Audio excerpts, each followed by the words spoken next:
A lot of times when we're on the road, we think we have to be there today. Like, okay, I'm walking down a path in my life.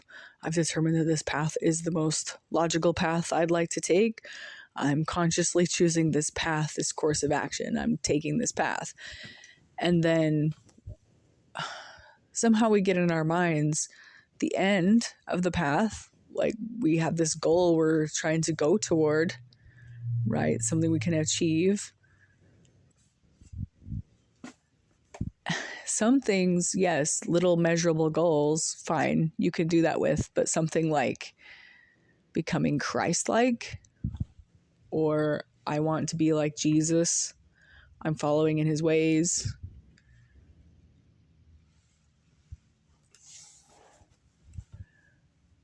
There's lots of little things we do and say, or maybe we don't want to break any commandments, or maybe we just want to make huge, gigantic lifestyle changes that would mean we're living a completely different lifestyle, basically. And sometimes we think, well, we need to be there today. And maybe we do. Maybe we could. We obviously could. We could make that choice to make a completely drastically different lifestyle, but for whatever reason, we're not doing that. So I think people think there's the scripture, be ye perfect, even as your Father in heaven is perfect. And I think perfect, at least I've heard this said before, that perfect means complete. And so it doesn't necessarily mean do everything correctly, but just be a complete and whole person today. And I think that's what that's talking about for real, is you're on your path, you're on the path. It's like, I am the light, I am the way. Jesus is the way kind of thing. What did Jesus say to do? How do you know you're on the path of Jesus? How do you know what you're doing? What does it even mean to be the way or the light or the truth or whatever it is? What does it even mean? What are we supposed to do with that information? I mean, we get the information received. It sounds like a good idea. Do we try it out? Do we try walking there a little bit? Anyway, though, we're aimed toward that path saying, I accept Jesus. I'm going to try it. You aim toward that path. You're saved. You're safe. You're on the right path now. Congratulations. You're on the path. What does that mean for your life? How far down the path are you supposed to get in your life? Some hymns, some scriptures point to the idea that you'll be given enough work for you, and that whatever work you're given in this life will be that as your work. And you're not going to be given more than you can bear, kind of thing. The things you're doing along the path, basically you start walking, you start living your life, and things will come into your life that you need to work on, that you need to do. And how are you going to judge your actions on each and every individual small action makes the big picture, and how you're thinking about life will influence how you react and how you act and how you make decisions. And then your path will go to the next place. Like, you'll be now in the next place and the next place and the next place. And eventually, are you getting where you're going? Where are you going? Are you getting anywhere? Like, is there an ultimate end? Is there a destination in mind? Or is it just the next thing, the next thing, the next thing? Do you believe in eternal progression? Life after death? Do you believe in eternal stagnation? Just singing choirs of angels forever, sitting on a cloud or whatever, you're just kind of there, just existing forever, just peace, happiness? Do you believe in some cosmic, giant, great, big, soupy mind, just some tangled up thing, just big mind, ultimate consciousness, collective unconsciousness, whatever it is? Like, whatever you believe happens next, it's just the next thing, the next doing, the next incarnation, the next change of position, the next molecular arrangement, whatever you want to think. We just next. And how you live your life, how you think about your life kind of helps, like, it kind of influences what's next. And are you walking in toward life? Or are you walking toward death? Are you walking toward happiness or grief and pain, suffering? I mean, suffering happens to everyone. Everyone's got a minor dose of suffering or a major dose of suffering. Everyone's got doses of suffering, right? You're on the right path. You're walking through life, making your choices, arranging molecules in specific patterns.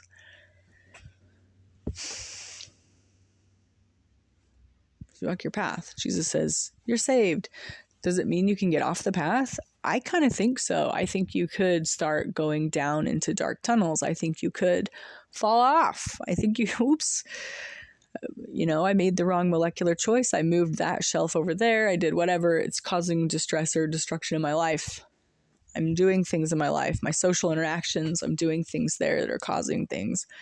My path is becoming bogged down, heavy, burdensome, a nightmare, rough.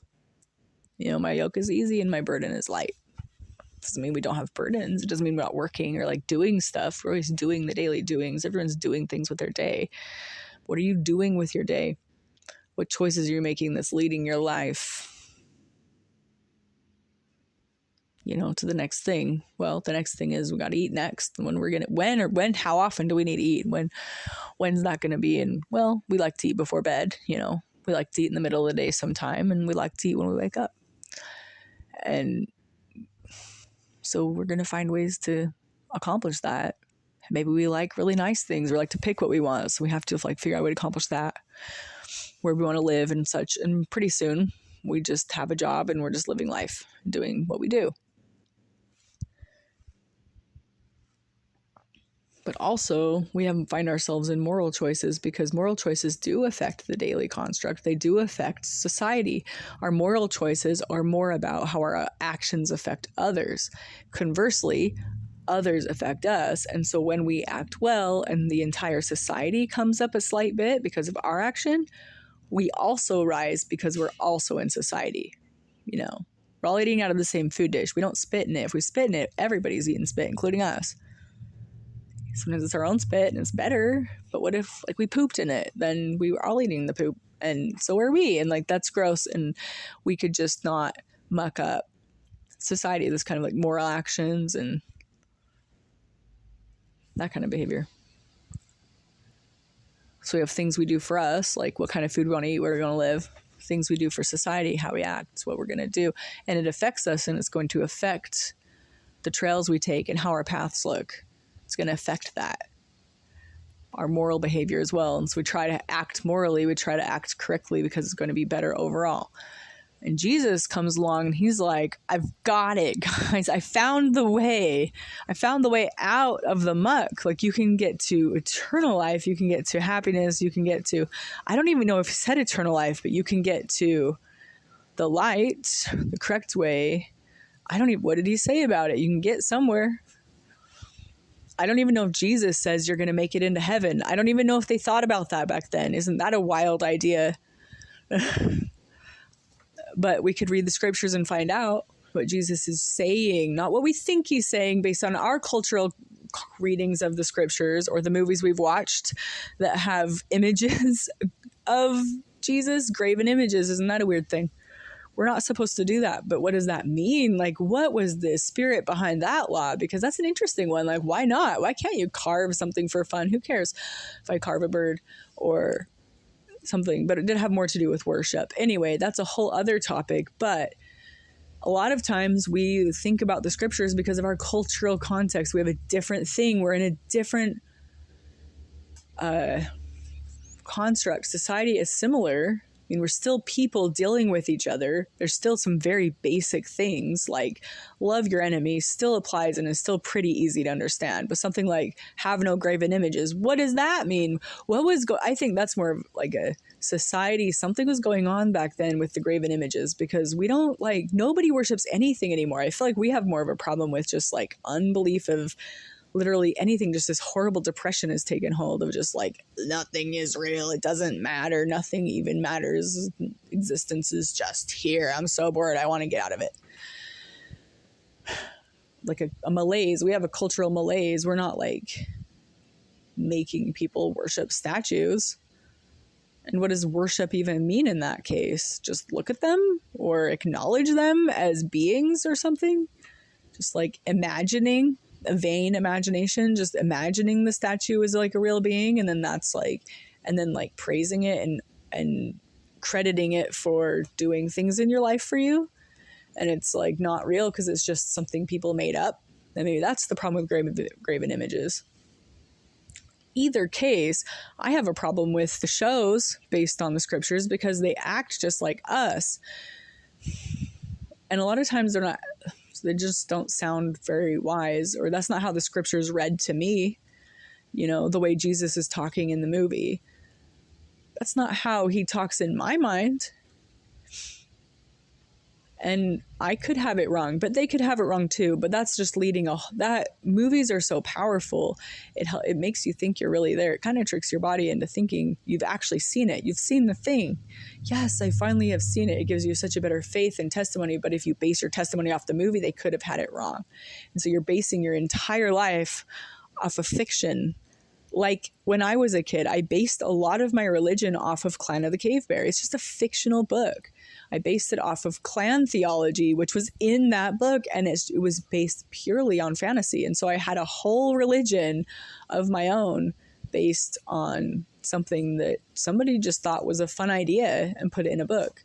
It was not reality, so it could never get me. It got me places spiritually, like I feeling good and connecting with the earth, for example, and connecting with God in a weird way with the stones and the totem and stuff. But at the same time, it wasn't based on lived experiences. And so I couldn't go much farther than the author of just like imagining. It would always be in the imagination realm. It would never get into reality. Like it would never be able to like directly be involved in my life because it's based on fiction. Anyway, scriptures though are written, as I've said before, paper being precious, people would write real things. Even the Grimm's fairy tales, I will go back and say, is fiction, yes, but it has a purpose. It's not just silly. It's not just like funny fart jokes. It's like for real morality. Is teaching behavior principles and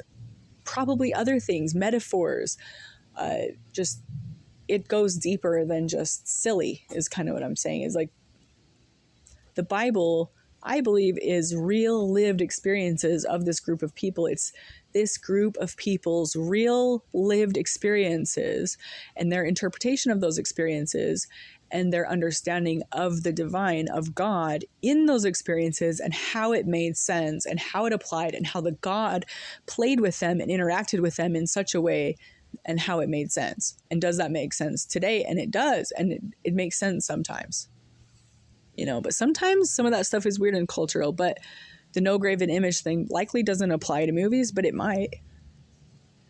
It might just be when humans start doing symbols and stuff, they start doing weird stuff. Or it could be another thing altogether. There could be many conspiracies around this.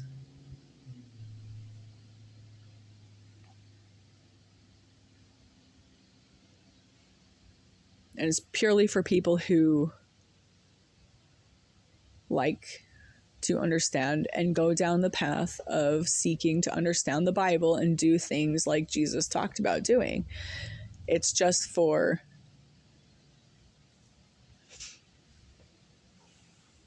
like just if you want to. So there's these paths we can take, any paths you can take in life.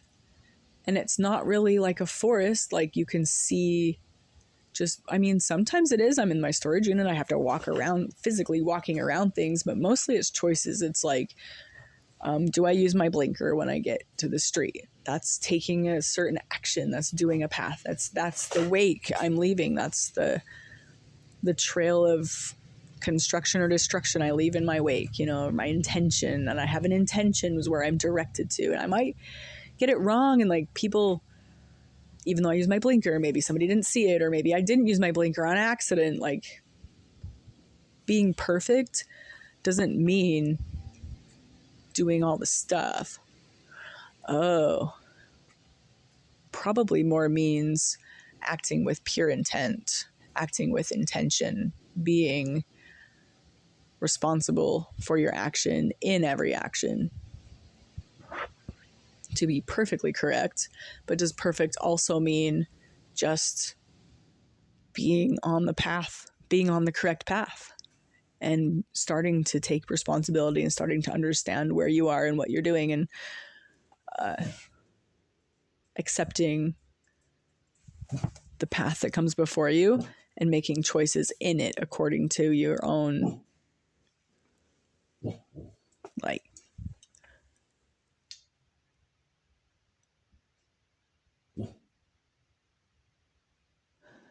your own morality.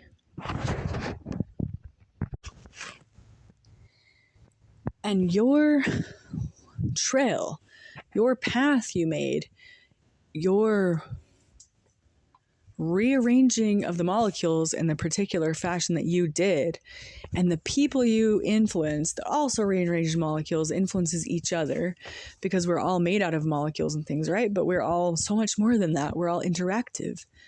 And who cares if you move the rock? But it matters because your brother wanted to sit on it, you know? Just the things we did in this life had an impact, and that's your wake, and that's your thing, you know, the impact you left.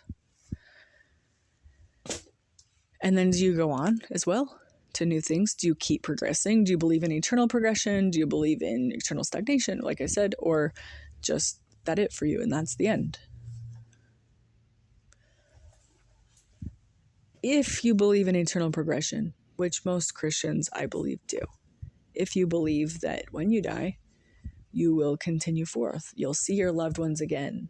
I don't think anyone thinks just sitting there then, just kind of being together, just not doing anything would be ideal. I think that would get, I don't know, weird and awkward and boring, and just, why don't we go do something, you know?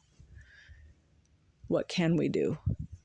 And there would be some kind of continual growth and experience and learning, and as we keep going and keep doing, you know, to what end? So on that, you don't have to be there today. When people say, well, I mean, but if you're going to be Christ-like, you actually have to do the stuff, or you actually have to do the things you talk about. Otherwise, you're not even that at all. And it's like, yes, both ways though, kind of yes and no, like yes, but we're all on this path. And most people who are Christian, most people who believe in eternal progression, know that everybody leaves this planet in a different place. We're not all on the same path. We're not on the same levels. We're not understanding things in quite the same ways. And everyone dies in a different spot with the different things they're doing. If they keep going on that trajectory, where are they going to head up? And what does that mean in the next incarnation? You know, you think, oh, well, as soon as I die, when I'm feeling death coming on, I'm just going to repent then and I'll be saved. And it's like, you get back on the path, but you're still just like, now you're slightly over, and you're still going to have to keep going because we believe in eternal progression. So you just go from there. Like, good for you that you did that. Now you just keep going. If that's the path you're choosing to take, you just keep going in the direction you're going, whether you're going toward light and love, or you're going to darkness and death, or whatever it is. You're just going, and you can always change. You have eternity. It's not like you have to be there today, but it's enjoyable to be there. It's desirable to be there.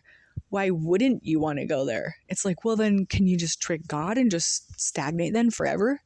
Well, I imagine you could if you wanted to, but why would you want to? Because you're lazy? I think laziness will get root.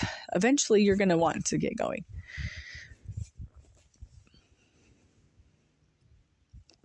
You'd be bored or something, I don't know. Or laziness turns into carnality, which takes you into a direction you maybe don't want to go. You'd rather go towards self-control or whatever it is.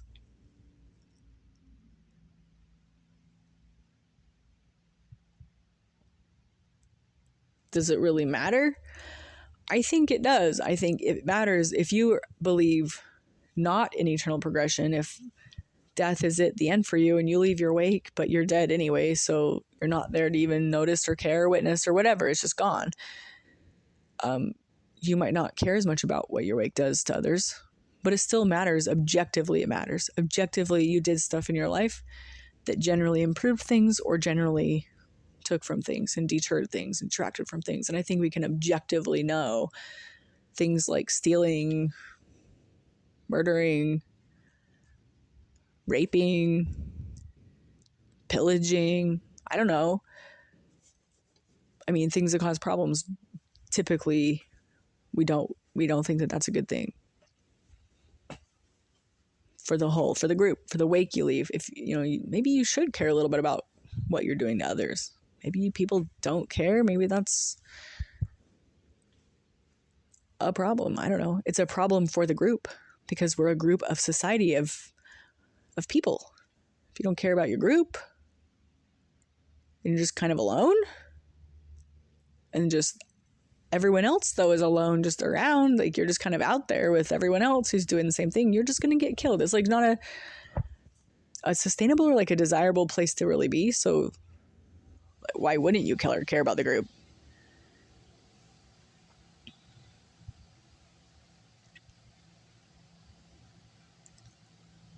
I had a guy tell me once, well, there was a guy I was with, was bragging to an older guy saying, oh yeah, the guy was like, oh, do you have like a crew or group or somebody you go around with? And he says, no, I'm like a lone wolf. And the older guy says, oh, cool, that seems safer. And it struck me that I didn't know whether that guy was being sarcastic or not. Is it safer to be the lone wolf, or is it safer to be in a group? Well, it's like obviously safer to be in a group. So I think that guy was being sarcastic.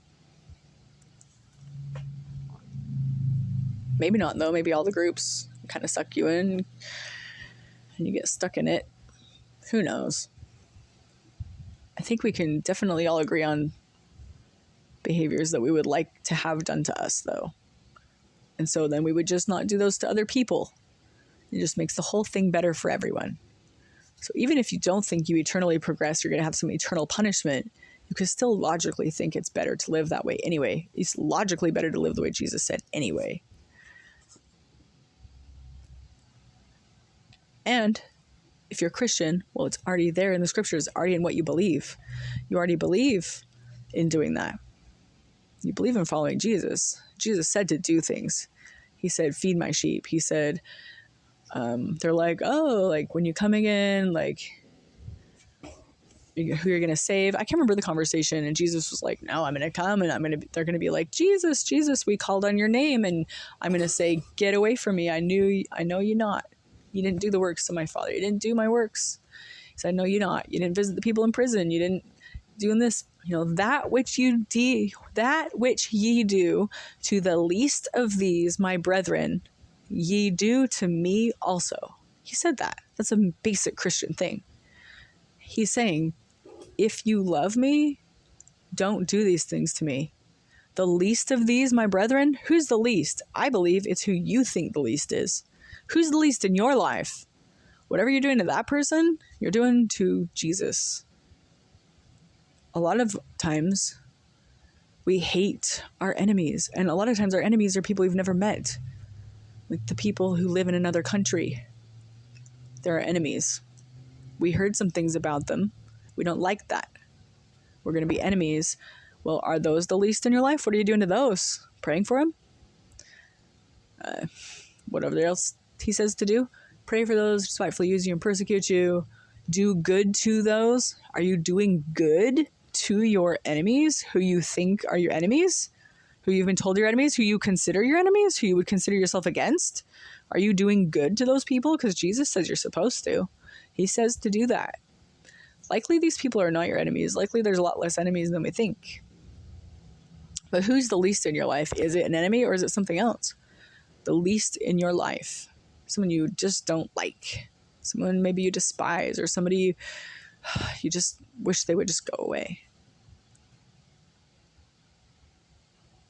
What does that mean about boundaries then? Like, how do we wrap our minds around that? I think there's a way to make it all work. It all works. It's the same story. It's the story of eternity. It's the story of our lives. It's just, we know the right thing to do. It's so easy to know what to do. It's not right to spit on somebody because you're mad.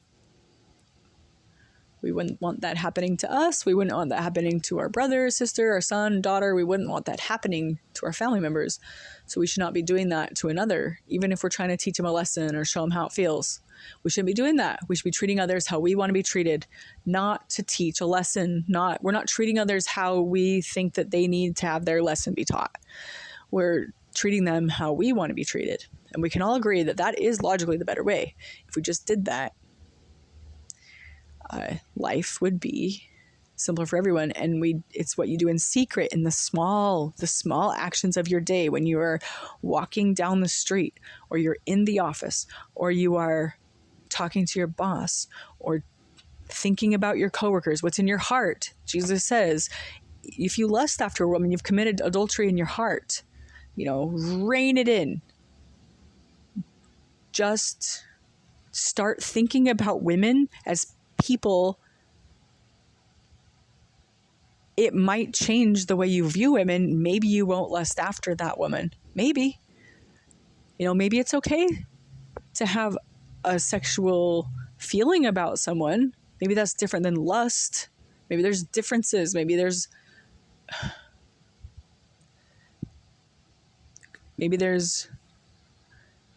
a lot of different ways to see a situation, a nuance, right?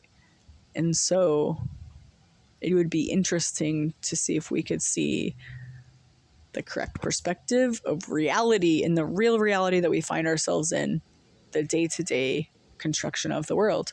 And when we stand here and we look out and we say, I am, and witness, and then what? And then what are we going to do with that? We're just going to stand there forever into the great eternity of witnessing? Or we got to move around and do stuff. Well, our bodies, to continue to witness here in this incarnation, we do need to go eat. So we move to the next thing to do, but we do it. And how do you choose how to do it in the best possible way to make it good for everyone? And I think that's kind of that is what morality is. We humans just have an understanding of that now. Like dogs don't get that. They're just going to do whatever their body, the next thing their body wants to do, but we just can think about it a little bit instead of just going along with the body, because sometimes the body wants to do some stuff that's logically not good for our life overall. We have a direction we want to go in, right? We have the intelligence to say, actually, if I do that thing though, then I won't be able to do this other thing that I really want to do. This seems like illogical. Like my body really wants revenge, but illogically, I'm going to not take revenge because I'm trying this other thing. Logically, my body wants to hate my enemy, but I'm going to do this other thing because I trust all the other stuff Jesus said. I'm going to try this and see what happens. Let's just see if it was better. I'm going to try it. It's extremely difficult. I'm going to try it. I'm going to try it until I achieve it, and then I'm going to look at it and see what happened. And see if it was logically the better conclusion, the better path. Because I could see what I always do is hating my enemy. And I know where life typically goes. And I'm going to try this other thing when I love my enemy. Does my life feel better? Heck yes, it does. I'm going to keep going down that path for sure. That's how it works, see? We got to try it. It's super hard though. But you just try it. You can go down any path. It's not that hard. You just choose not to do it. You're doing things in your life you suddenly realize are not logical to do anymore. Just don't do them anymore. Why can't people do that? Why don't people do that? So many people I met say, I'm ruining my life. I am in this moment actively making choices to ruin my life, and I know it and I recognize it, and I'm telling you this, I'm saying this. Those choices might not objectively be ruining anybody's life, but they are believing that the choices they are making are ruining their life as they're making them, as they're choosing it right now in this moment, as they're making the choice that they're telling me is ruining their life in the same instant. Like, what is that? That makes no sense to me. That makes zero sense. I don't know why anybody would do something knowing thinking it's ruining their life, do it as they're doing it. Why would they do that? I can definitely see people making mistakes, maybe lying to themselves or talking themselves into it that it's good, even though everyone around them can see it that it's bad, but they truly in their heart believe it's good. I could see that. I cannot see the person saying, this choice is ruining my life and I'm continuing to choose it. I don't get it. I saw it all the time. You know, with drugs. Why do drugs do that? If you know drugs are ruining your life, why would you do them? I don't get it. It's addictive. Okay, yeah, like my body likes to do drugs too. Like I feel like just as addicted, but like if it's ruining my life or going to ruin somebody else's life, I just don't do that. I just won't do it. It's so obvious. Like, I mean, I'm not anything. I'm just a person. I was addicted to cigarettes at one point. I quit smoking. I'm like, I'm just going to be done. This is not improving my life or benefiting my life in any way. I no longer feel the need to be doing this, and I am logically making the decision to get rid of the rest of my tobacco. I'm just done with this. It's not benefiting my life. And I did that in the beginning of the day, and by the afternoon, I started to justify and rationalize maybe doing it again, and it was feeling like my life was just I was feeling on edge, like gross, and I just could smoke a cigarette and feel good again and just feel normal again, feel well, right? So just feel back to feeling good. And so by the end of the day, I was buying more tobacco because I was addicted. But when I got pregnant, and now it logically does not make sense to do anymore because it's going to injure my baby, just quit it instantly, not without any kind of even a desire to smoke. It was just, I didn't even desire it. It helped that I was also sick, but I think even if I wasn't sick, or just like, nope, that's done now, I could just quit. Logically, it doesn't make sense to do anymore. And so I also wonder if people just say, this is ruining my life, is more of like, oh, yeah, maybe more of just a victim kind of thing, or like a blaming kind of thing. Like things are out of control, like not wanting to take responsibility of just my life is just out of control. I'm a leaf blowing in the wind and I'm just ruining my life. Nothing. They're just saying it. They're not really understanding that they're literally saying like, I'm actively doing things to ruin my life in this exact moment. As I'm saying, I was like, well, I mean, if that's what you think is ruining your life, just stop doing it. Get back on the different path. You can take you're making any choice you're making is like happening. You're just do a different thing. Like right now, you don't want to do it anymore. Just stop doing it. Why wouldn't you? I'm using drugs right now because I want to use drugs. That's why I was using drugs. And as soon as I no longer wanted to use drugs anymore, I just stopped doing them. I stopped using them because I no longer wanted to use them.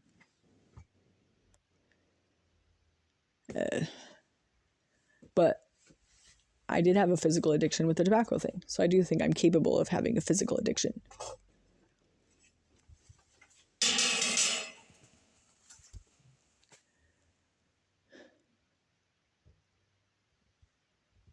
I don't know why I can just stop using drugs. I don't know if that's the Don Juan stuff, if that got in my head early on. So I moved from Clan of the Cave Bear to the Don Juan stuff.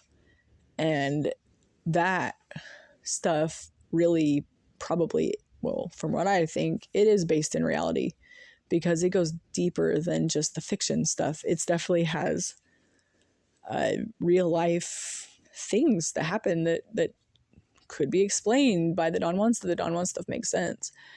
So I don't know. There's some evidence that Carlos Castaneda did know stuff. He's not just in a vacuum. I mean, it was the 60s. He was likely if nothing else, he was reading and borrowing things from all kinds of different places and just lumping them all up together into Don Juan. But even if that's the case, it's still based on real stuff, because that kind of stuff is like based in reality. I think it's just like religions and stuff.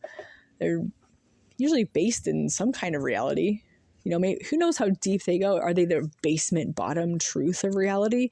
Who knows? Is anything? No. Are we learning the basement bottom truth of reality with science? Kinda. It's kind of cool. So that's another thing. But the Don Juan stuff, the science explains what's happening, but like the religion stuff explain the consciousness side and like what the crap's going on there, and like the consciousness rules, the morality, like, I don't know, the karmic rules kind of stuff, the stuff that actually matters to us day to day when we're like ordering coffee or swimming or whatever we do, like the interactions and stuff.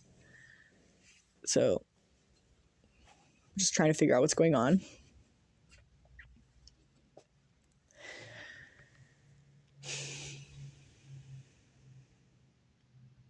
But the Don Juan stuff seems based in some reality, at least. Maybe it's based in full reality. I don't know. But from little things I've seen in my life, it's kind of based in a bit of reality. Like, some of that stuff has started making sense. When I was in my 30s, the stuff I was thinking about as a teenager with the Don Juan stuff, I think I got into the Don Juan stuff at 10. So from the age from 10 to like 20s, or even 17 maybe, is when I got off of the Don Juan stuff, more into the headlessness. I think I was somewhere in the teens, maybe 19, I don't know. But anyway, all that stuff that I used to just be seeking after and pondering and trying to understand, trying to see how it applies, trying to apply things in my life, actions I was doing, trying to do the things, like understand self-importance, understand taking responsibility, trying to lose self-importance, trying to use death as an advisor, and using death as an advisor as often as I could remember to do so, really battening down, focusing on it, stuff that it just wasn't making sense in a most frustrating way, but it felt like it could be real.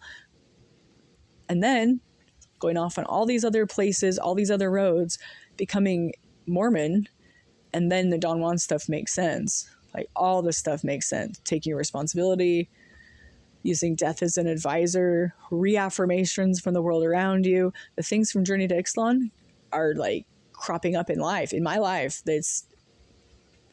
It makes sense. So all the actions I took to achieve those, like losing self-importance, that kind of stuff might have been what led to not having an addiction really take hold in me. And just taking responsibility for my life, really. Or saying, yeah, if I want to stop using drugs, I'll just stop using them. And then I did. It was maybe rooted in the Don Juan stuff. In that course.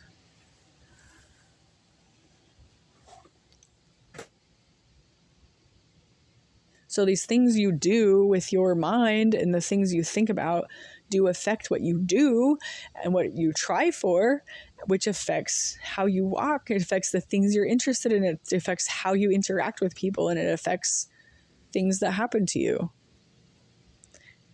It affects how your life goes. It's important and it matters. And there is real truth out there. There is real things to be had, real things that really impact and affect your life and are measurable. Maybe not all the way measurable, maybe only measurable to you, because who knows? Who could measure my life if I never read Journey to Ixtlan? Who would measure, like, how would I even know my life would go any different? Maybe I would be in pretty much the same thing. Maybe I was always destined to be here anyway. I don't believe in that, though. I think it's your effort, where your intent is. And intent is big in the Don Juan stuff. Intention and intent is huge. That's a big deal. And so understanding intent and where you're intending to go really pushes you where you're needing to be and where you're going. I don't know. But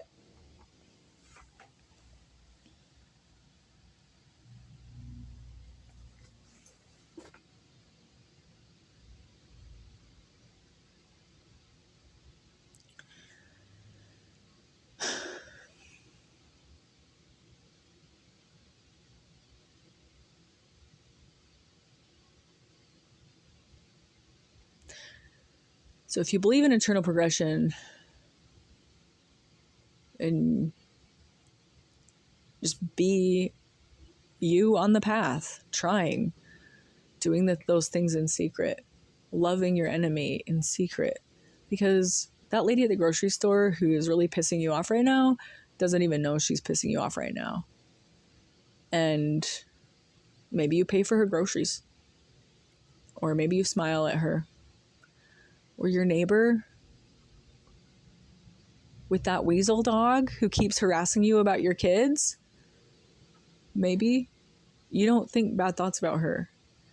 Maybe you try to see her side. Maybe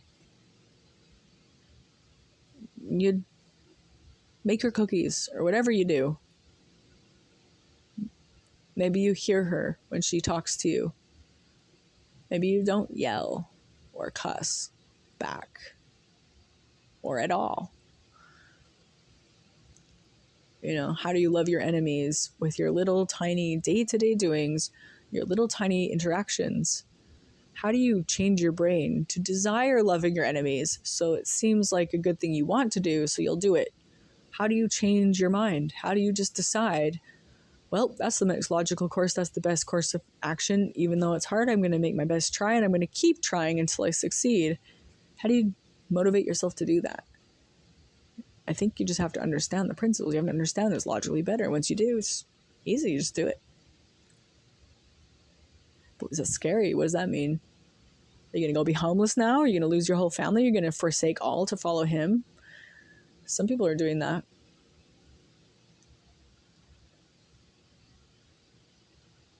But, I mean, what does that mean? Is that what he's actually asking? I think that would be a big lifestyle change to find out if he's actually asking that.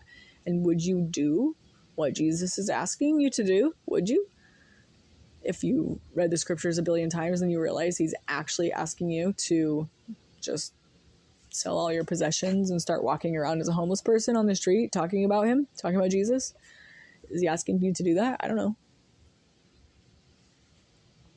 What does that mean, though? Oh my gosh, you probably have a whole life plan. That wasn't part of the plan, was it? It's hard. Like, big course corrections are hard. And, I mean, I'm not suggesting anybody do a big course correction.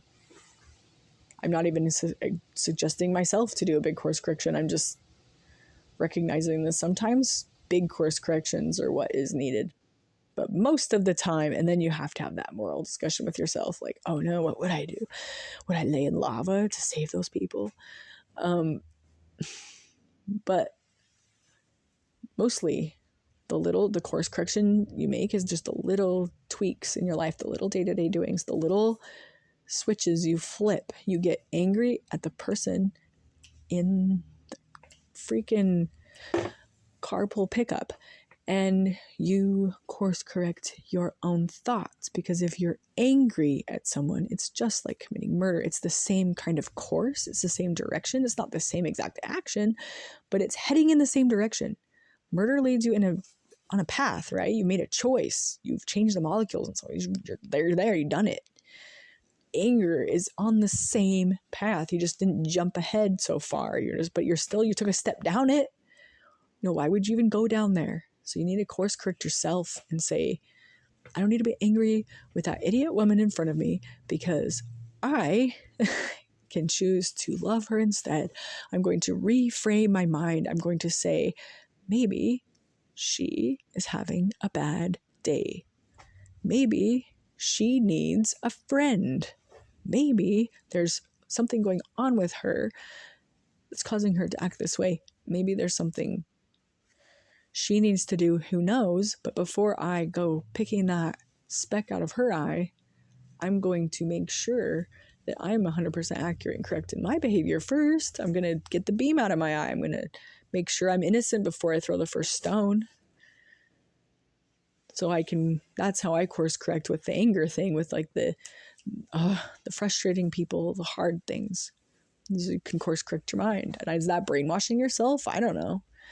It seems like logically better thing to do. No matter what, you're letting yourself go along life. You're brainwashing yourself into whatever thought process, maybe, or maybe you just let your body take charge and just go be carnal, but that seems kind of animalistic. That's like, you're not using your higher faculties to make choices for your life. You're just kind of following your body. Well, my body's too sad to get out of bed, so it's going to lay in bed. My body wants to go to McDonald's. So I'm going to go to McDonald's, and my body wants to do a lot of drugs. So that's what I'm going to do. And like, just whatever it is, my body wants to be mad at that person. My body wants the more luscious food. So I'm going to work this job so I can get the more luxurious food, or whatever it is your body's wanting. You'll find a way to get it, but you might lie, cheat, steal, rape, pillage to get there. You might hurt your neighbor to get the things for your body that it wants. And you ignoring those higher factors, ignoring the human side of yourself, the higher side, the side that has intelligence. We actually can think about it. We can think about how our actions are going to affect our future and the future of our society and our people. We can think beyond the animal nature. We can rise above. We can think. So it is a bit of like a brainwashing yourself, trying to course correct, trying to make yourself not have that instant reaction. But it's overall more desirable, I would say, in a human society. I think we'd all agree to that.